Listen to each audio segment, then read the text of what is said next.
alors sëriñ bi ndax mën nga leeral rek ci lu tënk ñenn ñi ñu ngi naan bu ngeen demee ba adopté Mimi Touré war a mën a adopté aussi ki nga xam ne nangu ki nga xam ne aussi mooy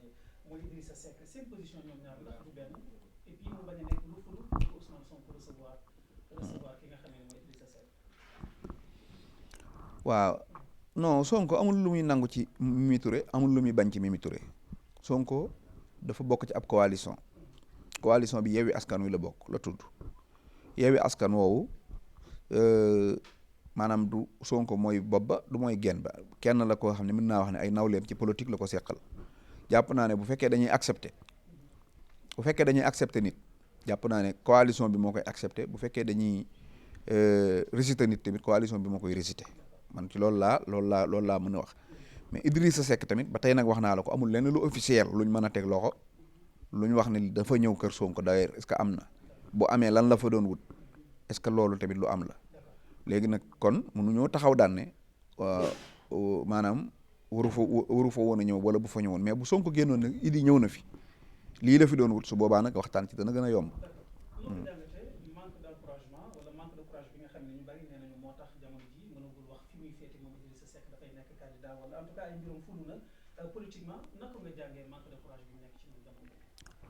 maanaam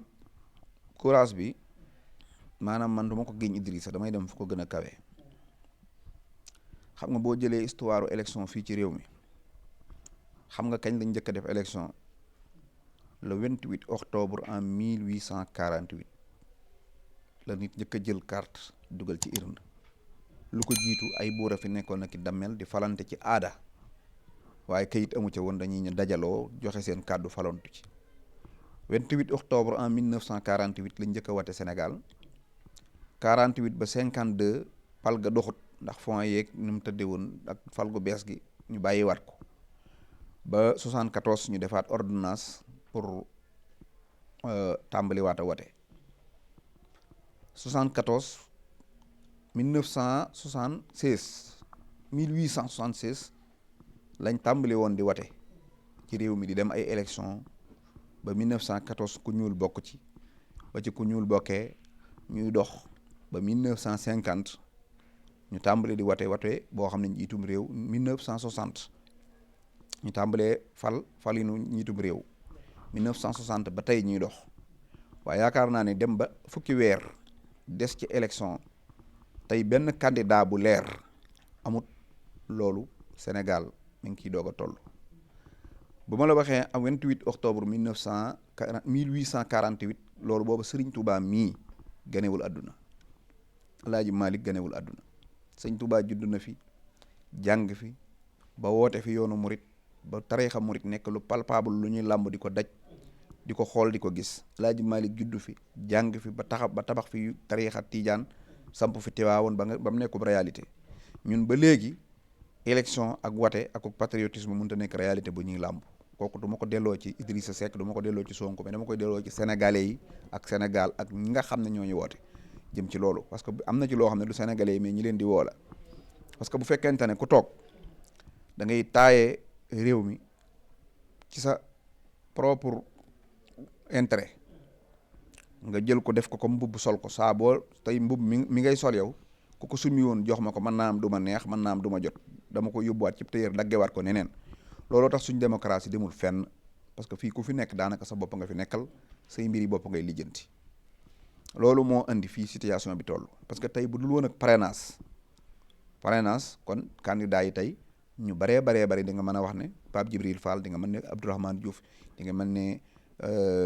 Aboubacar Camara di nga mën ne Atepa Goudiaby di nga mën ne Bougane di nga mën ne keneen ak keneen Sonko ñëpp di nga mën ne ñii ay candidat lañ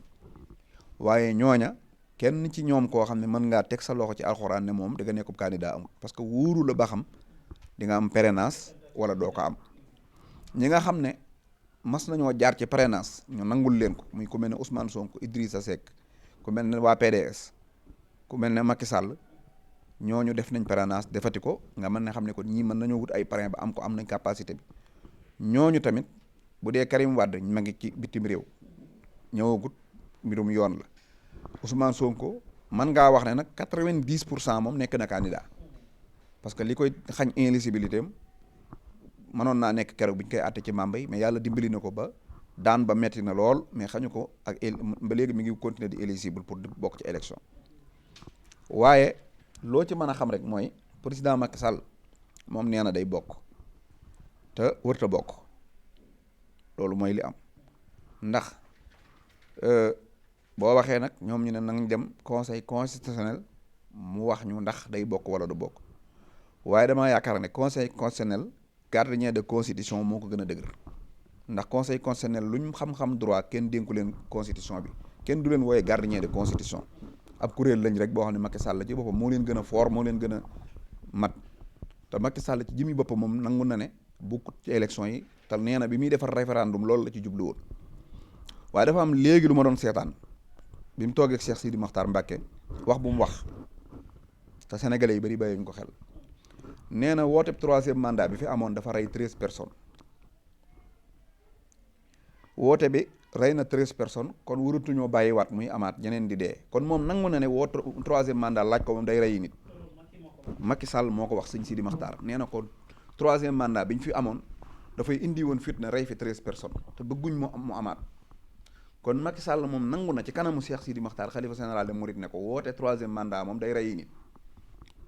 waaw léegi nag kon nuñ mën a waxee ne bu Assane Diouf woote appel en restriction ñu jàpp ko bu Cheikh Omar Diagne ñee appel en restriction ñu jàpp ko président Macky Sall nangu ni lii day rey nit ba noppi moom dañu ci woo kooku war nañ ko cee laajaat moom ba xam moom lu tax mu ne sëñ bi troisième mandat bi ñu fi doon woote loolu day rey ay nit waratuñoo nangu mu am fi dem ba mu yàgg mu ne la ma xamoon ne day rey nit maa ngi leen ciy woo kon moom dafa ñoo bëgg a rey day def appel en restriction kon ñu ngi koy laaj loolu leer na ko ne fitna lay woote ak luy rey nit léegi nag loolu kon moom nan lañ ko mën a dénkee bakkanu nit ñi ak jàmmi nit ñi ak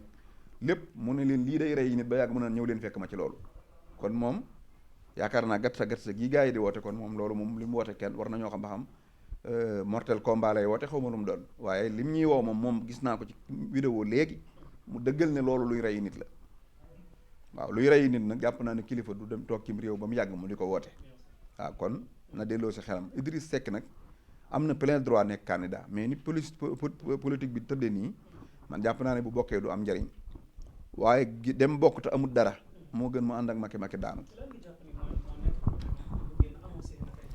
non amul problème xam nga boo seetloo Idrissa dafa am lu mu bëgg mooy def Idrissa dafa bëgg a sarxe Macky bëgg a sarxe Idrissa waaw loolu la demee kenn ku nekk da ngaa bëgg a muuroo sa morom Macky Sall dafa wax ne day def benn déclaration important mooy jour le 25 mars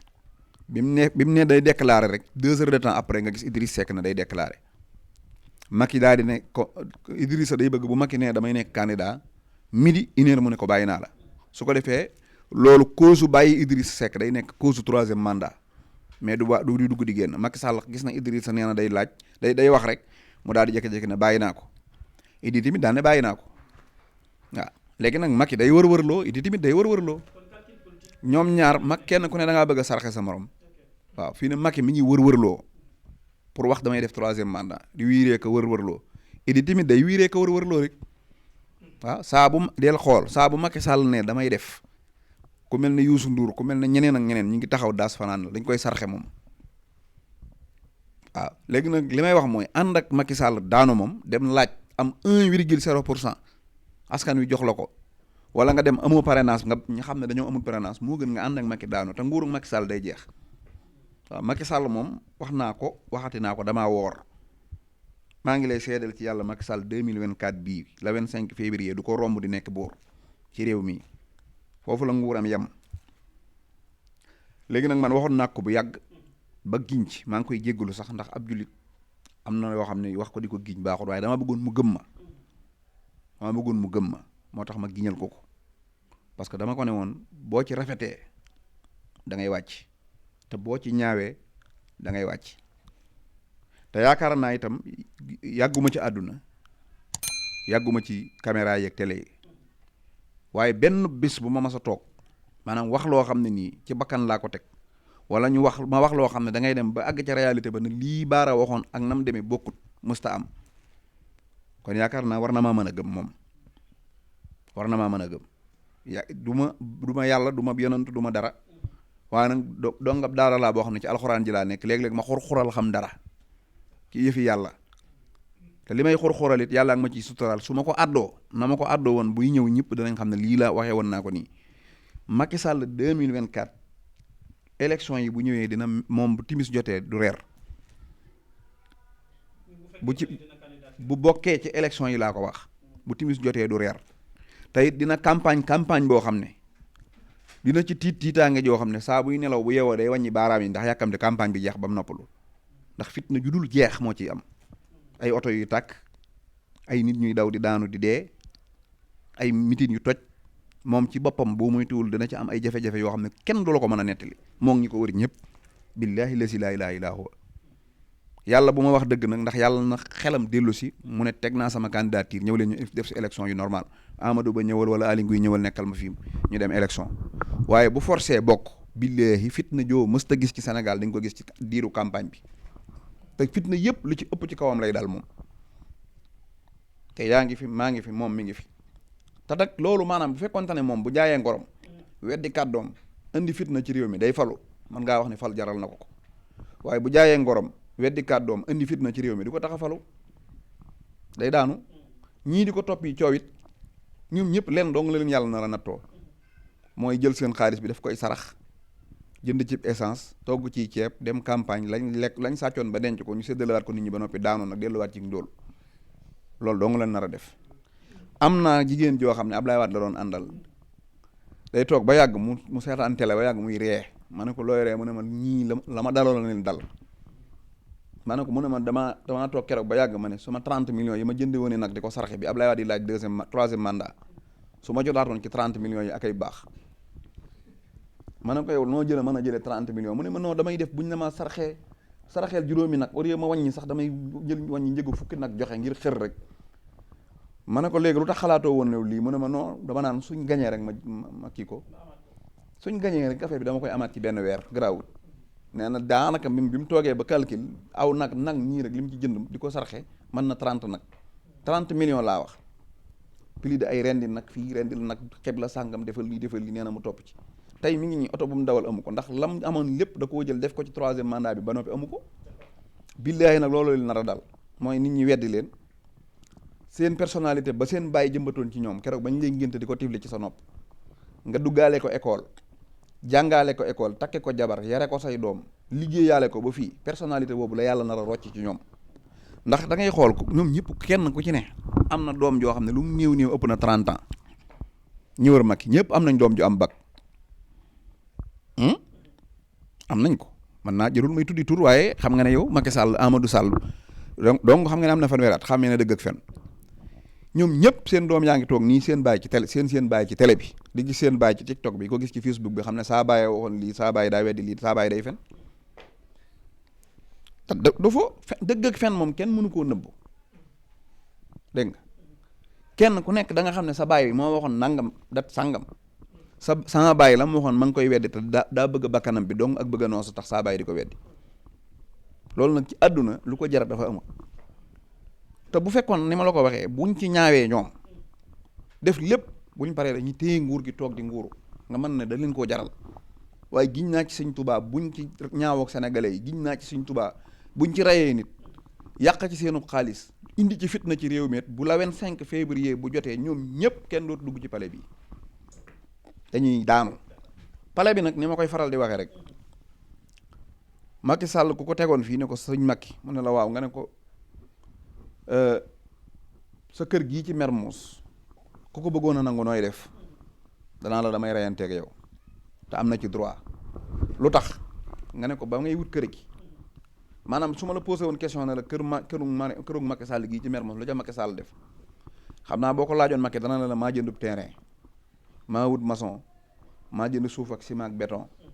maa fay ñu defaral ma plan bi ma neex ma tabax ko dëkk fi kon loolu kenn mënu ko nangoo ci man dañ ko koy nangul waaye boo ko wamatoon ba yegg buntu pale na ko pale bii bi ñu koy tabax yow loo ci def baa loo ci sa baay def du la wax dara de xam naa ne pale bi bañ koy tabax yëgu ko baa judduwut defu ci ciment tànnutu plan defu ci dara day romb dong pale bi ba mu yàgg sénégalais yi dajaloo ba mu yàgg ñu ne ko sëñ Macky kaay dugg defaral ñu lii suñ toogaatee ba yàgg ñu ne ko sëñ Macky kaay génn mu ne du génn nag fitna la fi bëgg andi dégg nga parce que nag Mermoz moom kër ga moo jënd plan bi moo ko tabax waaye palais bii moom bañ koy tabax Macky defu ci dara baayam defu ci dara maamam defu ci dara du alalam moomu ko dégg nga plombier bi romb buntu palais nag ñu ne ko ab robinet day xeeli ci biir mu ne mën naa koo defar dugg di defar di sëgg ba mu sëgg ca plombier ba ca robinet ba di ko defar wala mu gas teewoo ba di ko sakkaat ba ndox mi di génn dégg nga plombier boobu moom Macky Sall bokkul liggéey ci biir palais bi temps yi ñu fay defa bokkul rek plombier bi ndox mi ko fi bàyyi Macky Sall signé kayit ko fa bàyyi bu plombier bi bu ndox mi matee nag mu ne àlleen ma fi mu nekk ma dëkk fi fitna ay yata ko fay génne dégg nga Macky Sall it nag bu signé kayitam ba yàgg ñu signal ko kayit bi ko fiy génn na ko demal mu naan fii daa neex du ma dem ay yat il faut ñu delloo si xel yi palais bi du kër bàyyi kenn fii kenn ba ñuy tabax palais bi sa bàyyi joxe wut ciment sa bàyyi joxe wut fer sa bàyyi tànnut plan bi kenn ku nekk sa jekk nga ci biir palais bi ndax neex na te rëy na te yaatu na dégg nga waaye nag na fi Senghor fi ne woon dem Abdou Diouf ne fi dem Abdoulaye Wade ne fi dem Macky dafiy ne te day dem waaw loolu nag na leer waaw